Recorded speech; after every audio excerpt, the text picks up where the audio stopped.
De regreso una vez más aquí en su programa Sala Jurídica, precisamente en este momento transmitiendo a través de www Bajo Techo TV para todas aquellas personas que quieren informarse y ver este programa desde República Dominicana para el mundo, a través de Instagram, Facebook y las redes sociales YouTube. Seguimos con este importante tema con nuestro invitado estrella, el doctor Emilio Aquino, y no explicaba sobre las garantías. Un excelente tema. Aquí tenemos nosotros que garantizar. Sí. Bien, les decía sobre las garantías porque las garantías no son algo nuevo. Las garantías están en las constituciones de nuestra primera constitución.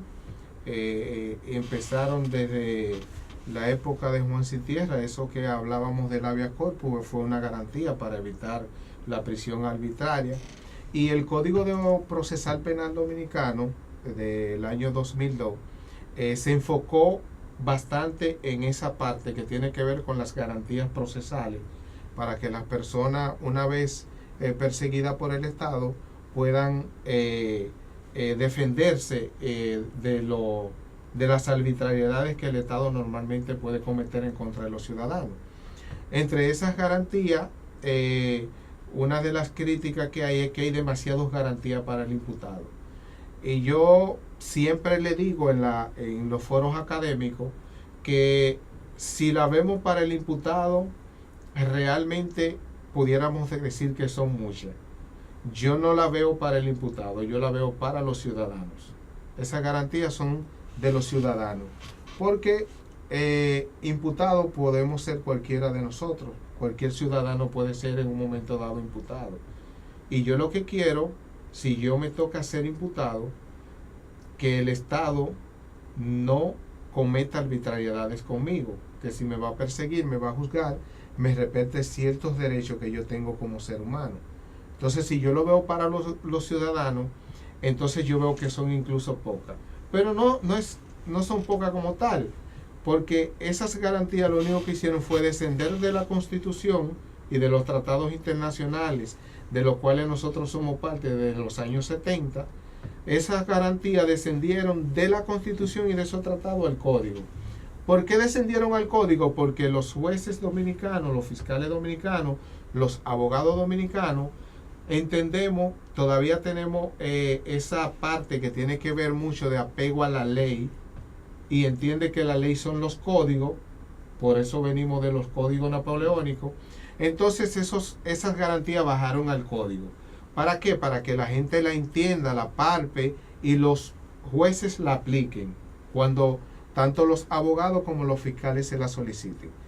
Y además de garantía para el imputado, el código del 2002 sacó de esa penumbra que existía en contra de la víctima, donde la víctima en el Código de Procedimiento Criminal no se enteraba del proceso, no tenía ningún derecho, no podía accionar durante el proceso más que ir al juicio. Sí, porque era secreto. Era secreto todo. Del expediente. Sí, la víctima no tenía acceso a nada de eso. O sea, que además de la garantía para el imputado, también se sacó de esa penumbra, de esa oscuridad que se tenía a la víctima, porque la víctima también tiene derecho, igual que el imputado, porque es parte de la sociedad. Y por eso el imputado hoy tiene derechos que ustedes han visto que muchas veces cuando se ve un proceso en los medios de prensa, los abogados lo primero que dicen, no, que fue presentado a la prensa, o que fue interrogado, o que se le dio golpe en la policía. Todas esas son garantías que antes del Código Procesal Penal existían todas esas arbitrariedades, pero no había quien reclamarle, porque no estaban, aunque estaban en la Constitución, los jueces no la entendían. Entonces, por eso fue necesario poner eso en el Código Procesal Penal, para que los jueces la entiendan y la apliquen, esa garantía para el imputado. Y para la víctima tiene desde el inicio del proceso, tiene derecho a querellarse, a denunciar al imputado, tiene derecho a acusarlo directamente, conjuntamente con el Ministerio Público, y si el Ministerio Público no acusa, la víctima puede acusarlo solo, y puede presentar querella solo, incluso puede quejarse ante el superior del Ministerio Público. O sea que las garantías no son únicamente para las víctimas, son para los ciudadanos, como yo le digo. Y eso es lo que ha hecho el Código Procesal Penal.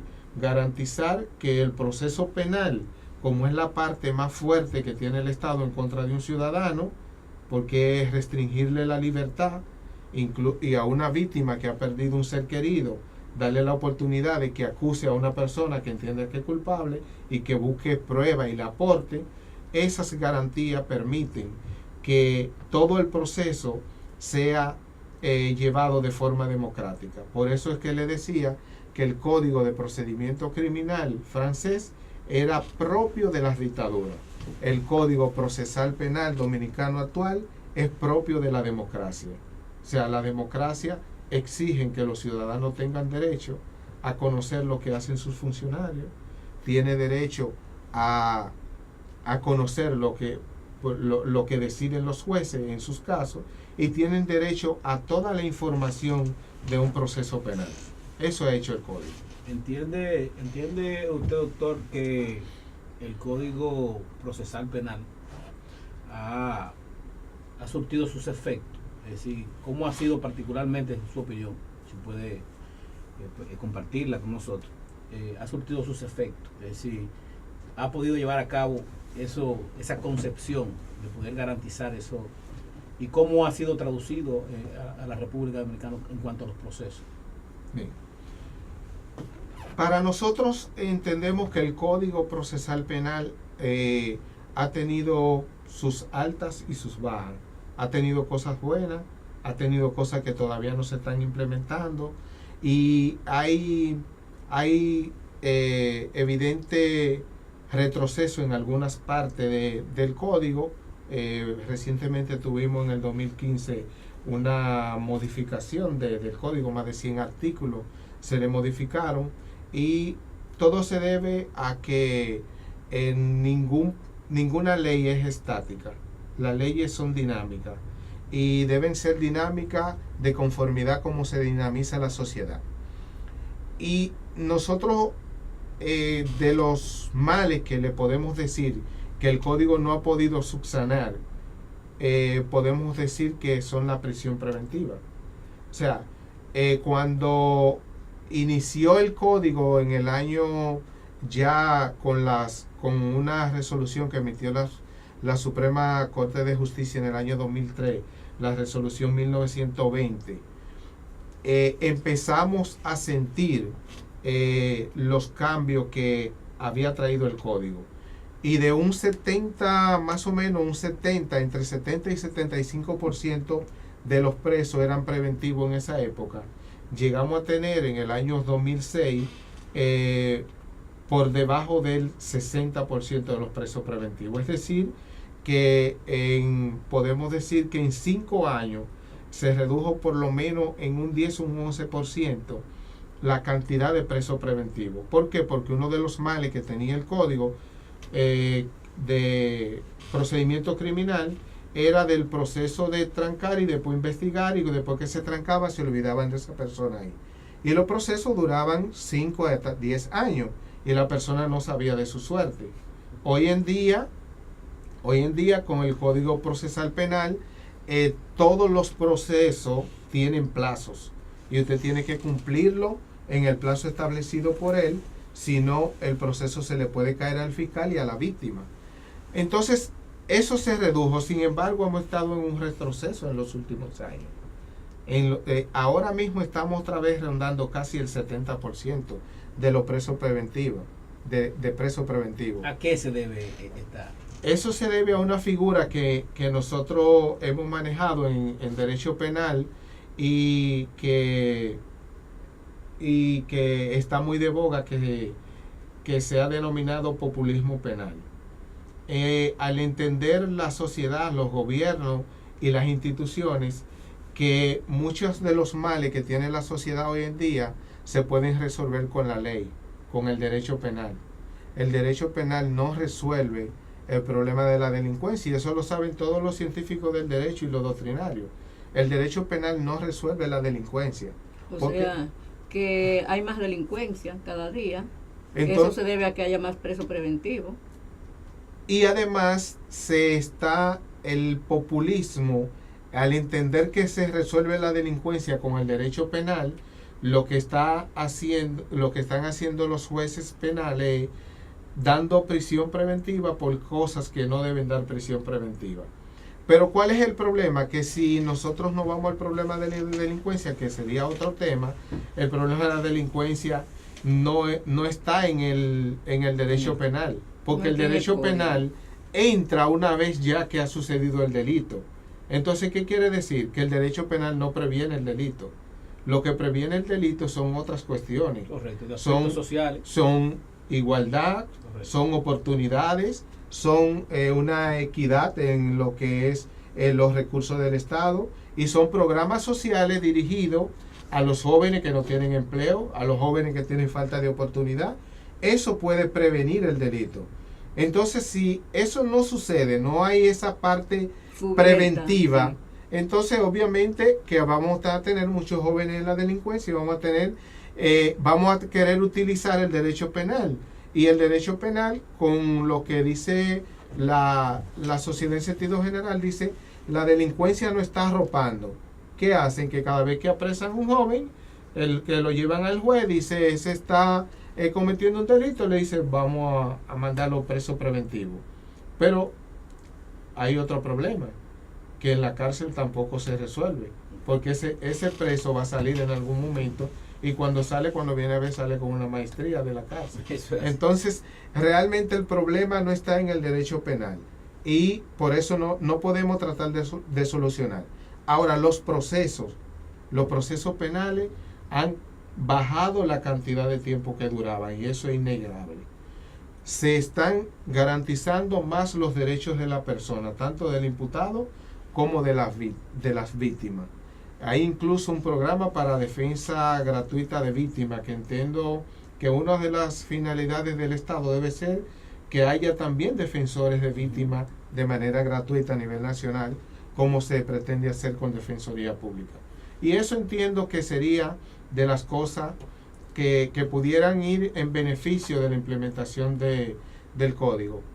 Entiendo que lo que se hizo, la reforma en el año 2015, se debió a ese problema del populismo, que vio que que una persona salía muy fácilmente de la cárcel, y entendió que por una modificación al código se podía solucionar eso. Pero realmente no es la solución. Yo considero que el código como tal es un código muy bueno si se aplica como él manda. Incluso nosotros ahora estamos trabajando en un programa de maestría donde vamos a implementar una asignatura que se llama Perspectivas Penales Procesales, que tiene que ver con eso, con las distorsiones que está teniendo el código, porque no se aplica igual en todas las jurisdicciones también, y eso es un problema de garantía de seguridad jurídica, que el derecho tiene que ocuparse de eso. Porque no se aplican, no están preparados los jueces en las distintas jurisdicciones. Los jueces en sentido general no tienen la misma preparación, porque hay jueces que se han preparado bastante bien en la Escuela Nacional de la Judicatura, de donde yo egresé también, y hay otros que no tienen esa preparación, principalmente en los pueblos. Sin embargo, el problema de la ley del derecho en sentido general es que el derecho no es una fórmula mágica donde todo el mundo entiende una disposición jurídica como la entiende otro. Por eso usted ve que hay un fiscal, un juez y un defensor en un proceso. Y el fiscal dice, de una misma norma dice una cosa, y el abogado le dice lo contrario. Y al final el juez, cuando viene a ver, dice una tercera cosa. Entonces esa vaguedad que tiene el derecho para la aplicación significa que hay muchas interpretaciones, y cada quien a veces interpreta como lo entiende. ¿Cuál es el problema? ¿Cuál es la coherencia que debe tener en la aplicación que dan los jueces?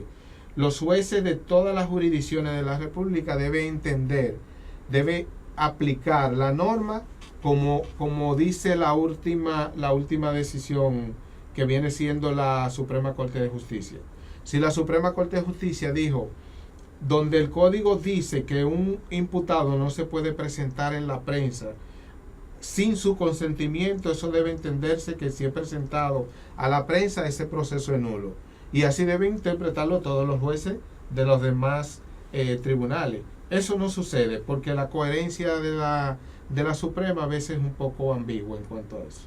Nosotros, ese tipo de acciones que comúnmente se llama tecnicismo, que son utilizados por los abogados en los procesos para favorecer muchas veces una decisión o muchas veces para poder tenerlo como prueba para fortalecerlo. Vamos a tratarlo luego de la pausa comercial. En breve volvemos.